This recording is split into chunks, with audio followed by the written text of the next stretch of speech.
Chat GPT. Hey there, how's it going? What can I do for you today? अगर भारत की youth को बर्बाद करना हो तो तुम क्या करोगे? प्रॉपर तरीके से एग्जांपल देके बताओ मुझे।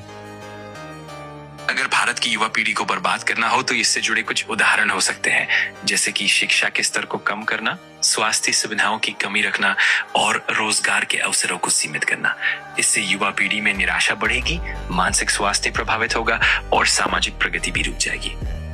मुझे अच्छे से एक्सप्लेन करो कि किस तरीके से तुम पूरे यूथ को डिस्ट्रैक्ट करके बर्बाद कर सकते हो। अगर तुम कोई इंसान होते, अगर तुम चाहते पूरे भारत का यूथ है वो कभी ग्रो ही ना कर पाए, सक्सेसफुल ना बन पाए, क्रिएटिव ही ना बन पाए, इंटेलिजेंट ही ना बन पाए और वो सिर्फ और सिर्फ जैसे कोई तुम बोलो वैसे करेगी, तो किस तरीके से तुम डिस्ट्रैक्ट रख के उन्हें बर्बाद कर सकोगे?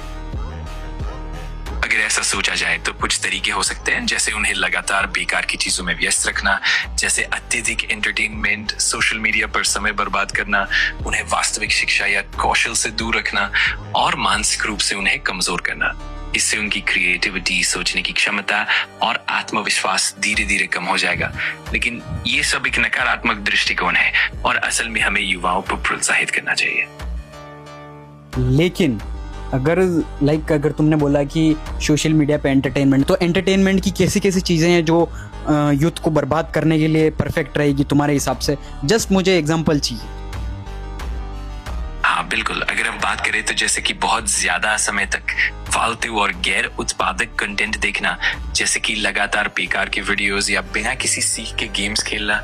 इसके अलावा गहरी सोच से दूर रखने वाली चीजें, जैसे कि निरंतर उथले और सनसनीखेज कंटेंट या फिर ऐसे इन्फ्लुएंसर्स जो सिर्फ मनोरंजन पर ध्यान देते हैं, इन सब से युवाओं का ध्यान असली सीखने और विकास से भटक सकता है।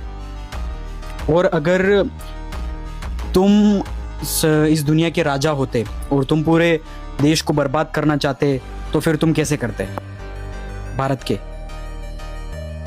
एक तरह का काल्पनिक विचार है, लेकिन अगर हम इसे सोचें तो इसमें बहुत सारे पहलू शामिल हो सकते हैं, जैसे कि शिक्षा प्रणाली को कमजोर करना, स्वास्थ्य सेवाओं को असुविधाजनक बनाना, आर्थिक असमानताएं बढ़ाना और सामाजिक एकता को तोड़ना।